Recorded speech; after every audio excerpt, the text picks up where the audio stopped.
Hi everyone. ఈరోజు మన ఛానల్లో మేషరాశి వారి గురించి తెలుసుకుందాం. మే 11వ తేదీన ఆదివారం రోజున మధ్యాహ్నం 3 గంటల తర్వాత వీరికి ఒక గుండె పగిలే నిజమనేది తెలుస్తుంది. కనుక వీరికి ఏం తెలుస్తుంది, ఎలాంటి వార్తలు వింటారో పూర్తిగా తెలుసుకుందాం. అంతకన్నా ముందు నా చిన్న రిక్వెస్ట్ అండి, వీడియో పూర్తిగా చూడండి, నచ్చితే లైక్ చేయండి. అలాగే మన ఛానల్ని కొత్తగా చూసినట్లయితే సబ్స్క్రైబ్ చేసుకోవడం మర్చిపోకండి. మేష రాశి అనేది రాశి చక్రంలో మొట్టమొదటి రాశి. అశ్విని నక్షత్రం 1, 2, 3, 4 పాదాలు, భరణి నక్షత్రం 1, 2, 3, 4 పాదాలు, కృతికా నక్షత్రం 1వ పాదంలో జన్మించిన వ్యక్తులని మేష రాశి వారిగా పరిగణిస్తూ ఉంటారు. ఈ రాశి అధిపతి వచ్చేసి కుజుడు. ఇక ముందుగా ఈ రాశివారి వ్యక్తిత్వాన్ని మనం పరిశీలించినట్లయితే గనక వీరు మంచి స్వభావాన్ని కలిగి ఉంటారు. ఇతరులతో మాట్లాడేటప్పుడు మంచి గౌరవాన్ని ఇస్తూ ఉంటారు. అలాగే వీరి బంధుత్వానికి ఎక్కువగా గౌరవ మర్యాదలైతే ఇస్తూ ఉంటారు. అలాగే వీరికి సమాజంలో మంచి పేరు, గుర్తింపు అనేది లభించుకుంటారు. అలాగే వీరు ఇతరులను ఎప్పుడు కూడా పొరపాటున కూడా తెలిసి తెలియకుండా ఇతరుల గురించి మాట్లాడడం, జోక్యం చేసుకోవడం అస్సలు చెయ్యరు. ఇక ఇవన్నీ ఎందుకు చెబుతున్నాము అంటే, మీ గోచారం ప్రకారం మీకు అంటే మీకే తెలియకుండా మీరు పొరపాట్లు చేయడం, ఇతరులను నిందించడం, అలానే మీకే అర్థం కాకుండానే ఇవన్నీ కూడా జరిగిపోతూ ఉంటాయి.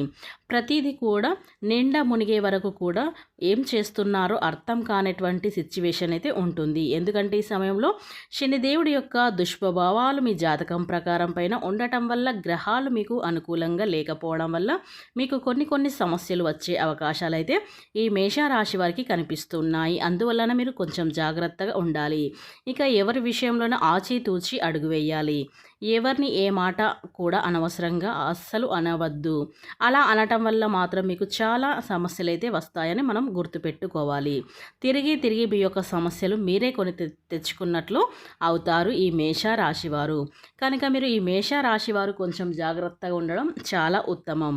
అలాగే ఈ రాశి వారికి కొంతమందికి మాత్రం శుభవార్తలు వినే అవకాశాలైతే కనిపిస్తున్నాయి. ఇక ఈ రాశిలో జన్మించినటువంటి వ్యక్తులు ఎవరైతే ఉన్నారో భూములను ఇళ్లపైన పెట్టుబడి పెట్టాలి. ఇలా భూములు ఇండ్లపైన పెట్టుబడులు పెట్టడం వల్ల రాబోయే రోజుల్లో భూములకి, ఇండ్లకి ధరలు ఎక్కువగా పలుకుబడతాయి. దాని ద్వారా మీరు కోటీశ్వరులుగా మారిపోతారు. అలాగే ఈ రాశిలో జన్మించినటువంటి వ్యక్తులకు ఎలాంటి గుండె పగిలే నిజాలు తెలుస్తాయి అంటే గనక, తమ సొంత వారి, తమ సొంత బ్లడ్ రిలేషన్, అలానే తమ సొంత బంధువులు, వర్గాలు వారు ఎంతో నమ్మకమైనటువంటి వ్యక్తులు అసలు జీవితంలో కూడా అలా చెయ్యరు, పొరపాటున కూడా ఇది చెయ్యరు అనుకునేటువంటి వ్యక్తులే తమ పైన విమర్శలు చేయటం కానీ, తాము చేసినటువంటి తప్పుని కూడా చేశారు అన్నట్లుగా చూపించడం కానీ, అలానే వారు ఏ పొరపాటును చేయకపోయినా పొరపాటును చేసినట్లుగా బయటికి చెప్పటం.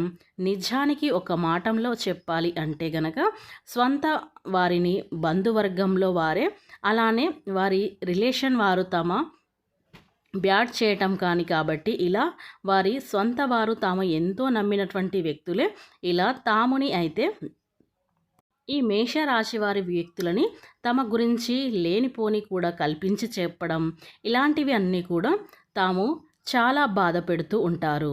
కనుక ఈ యొక్క అంశాన్ని మనం తెలుసుకున్నట్లయితే గనక ఈ మేషరాశి వారి వ్యక్తులకు ఖచ్చితంగా బాధపడుతూ ఉంటారు. ఇక ఈ విషయంలో మాత్రం చాలా జాగ్రత్తగా ఉండాలి. ఎందుకంటే మీరు చాలా బాధపడుతూ ఉంటారు. ఇక ఈ విషయంలో తెలిసిన తర్వాత మాత్రం మీరు చాలా బాధపడితే ఉంటారు. ఈ విషయం తెలిసాక మాత్రం ఇక ఈ రాశివారు తమని ఎంతగానో నమ్ముతూ చివరికి ఇలా మిమ్మల్ని చేస్తారు. ఇక ఈ విషయంలో మాత్రం చాలా జాగ్రత్త ఉండాలి ఈ మేష రాశివారు. అందుకే ఈ మేషరాశి వారిని ఎవరిని నమ్మాలి, ఎవరిని నమ్మకూడదో పూర్తిగా అవగాహన అనేది మీకు ఉండాలి. అందుకే అందరినీ కూడా మీరు గుడ్డిగా నమ్మిస్తూ ఉంటారు. ఇలా నమ్మటం వల్ల మిమ్మల్ని ముంచేసే స్థాయికి అయితే వారు ఎదిగిపోతారు. కనుక మీరు ఈ విషయంలో తగిన జాగ్రత్తలు తీసుకోవడం చాలా మంచిది. అలాగే ఈ రాశివారు మే 11వ తేదీన ఆదివారం రోజున మధ్యాహ్నం 3 గంటల తర్వాత ఈ వార్త వినగానే మీరు చాలా అంటే చాలా బాధపడుతూ గుండె జల్లు అంటుంది. అంటే చాలా బాధపడుతూ ఉంటారు కూడా. కనుక ఈ రాశిలో జన్మించినటువంటి వ్యక్తులు ఎవరైతే ఉన్నారో ఈ రాశి వారికి ఈ విషయం తెలిసిన వెంటనే చాలా బాధిస్తుంది. అంటే సొంత బంధువర్గాలే వారి రిలేషన్ మాట్లాడటం అన్నట్లుగా మీరైతే చాలా బాధపడుతూ గుండె జల్లుమంటూ బాధపడితే ఉంటారు. ఇక ఈ రాశిలో జన్మించినటువంటి వ్యక్తులు మీరు ఖచ్చితంగా ఈ యొక్క విషయంలో మాత్రం చాలా జాగ్రత్త పడండి. ఎప్పుడు సొంత వర్గాల వారైనా సరే వారిని కనుక ఎవరిని నమ్మాలి, ఎవరిని నమ్మకూడదో పూర్తి అవగాహన అయితే ఈ మేషరాశి వ్యక్తులైతే గుర్తించాలి. ఫ్రెండ్స్, ఈ వీడియో మీకు నచ్చినట్లయితే కనుక సబ్స్క్రైబ్ చేసుకోవడం మర్చిపోండి.